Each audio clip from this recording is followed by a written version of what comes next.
So now we have an understanding. Okay, guys.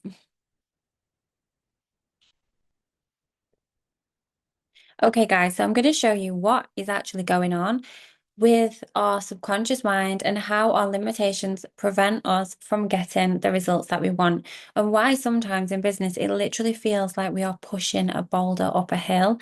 And as soon as we get a little bit of progress, then something happens, and then we are right back down to where we first started. So if you look back over the last 5 years, over the last 10 years, things haven't really changed that much. And if they have, it's not as miraculous as you would once wish. So if you want to start dreaming bigger, you want to start living bigger, then this is why the subconscious mind is so, so powerful. Okay, so this is what I call the subconscious self. So we have ourself right here, and this is our soul. So this is who we are when we're born, pure as anything. Literally, we know who we are. We feel confident. We own our gifts. We own our quirks. We are confident, convicted. We are just okay. We're fine. We don't limit ourselves. And then between the ages of 0 to 7, we start seeing, hearing, and experiencing things at school. Maybe someone was mean to us. Maybe our mum and dad told us that we were annoying or whatever it is.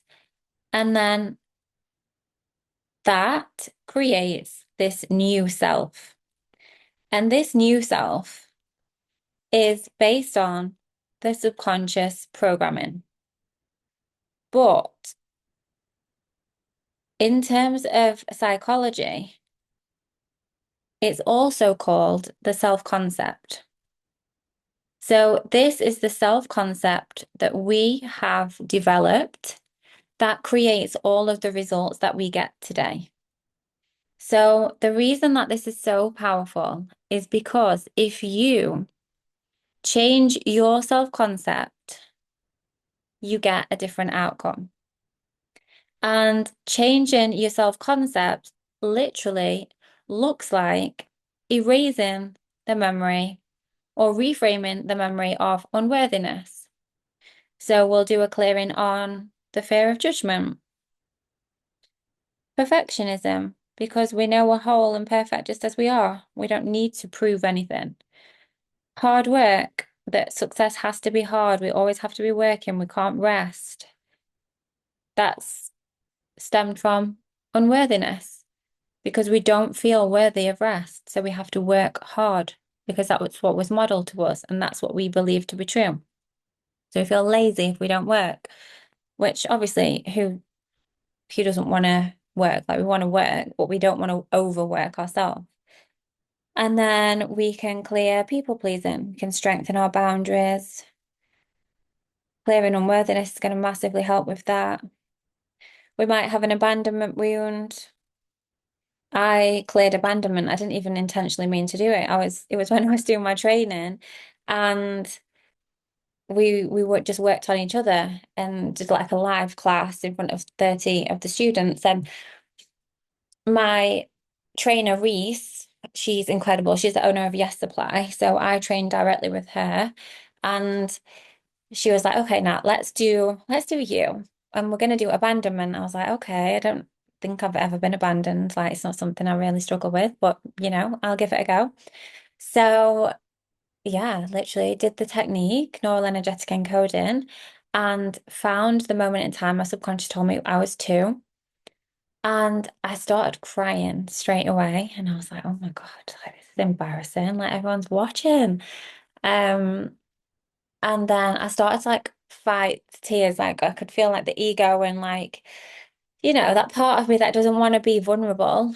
Although I've done a lot of work on that, I don't care to be vulnerable anymore. I think it's actually quite a nice trait to be open, but the ego protects us from it and makes it seem like it's quite a weak thing to be.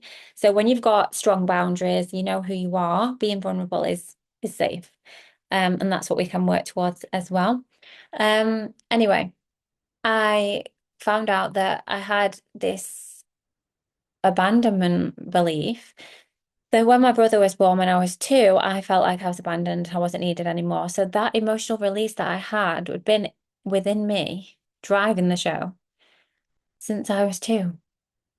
And it's just mind blowing the amount of clients that have had insights into moments of time in their life that they had no recollection of.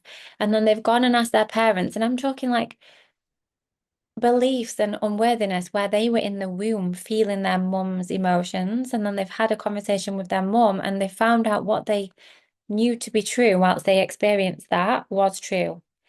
Like the mum getting cheated on or a breakdown of a marriage or something like that, whatever it is, there's so many different scenarios at play, but it's wild how the subconscious mind knows. So every time we do a clearing, every time we do a hypnosis, we're removing this limitation. And it's not about being something we're not. It's not about faking it till we make it. It's not about just not being who we are. We are not the limitation. We've just been told we are, and we believed it because we didn't know any better. But that is the self-concept. The actual true self does not feel limitation. So we just listen to more hypnosis, align our beliefs with who we believe that we want to be, that we are at our core, without limitation, without fear, without restriction. Listen to some subliminals on the way to work or maybe while we're doing clients. Make sure you've got your clients. Make sure you tell your clients this is a subliminal track. It's here to make you more financially abundant, more confident. I'm sure they won't decline that. Um, and yeah, we just keep reprogramming until all that's left is our most authentic self, who can literally get whatever she wants. So I hope that's helped, and I cannot wait to help you get there. If you've got any questions, as always, just let me know below and I'll speak to you soon.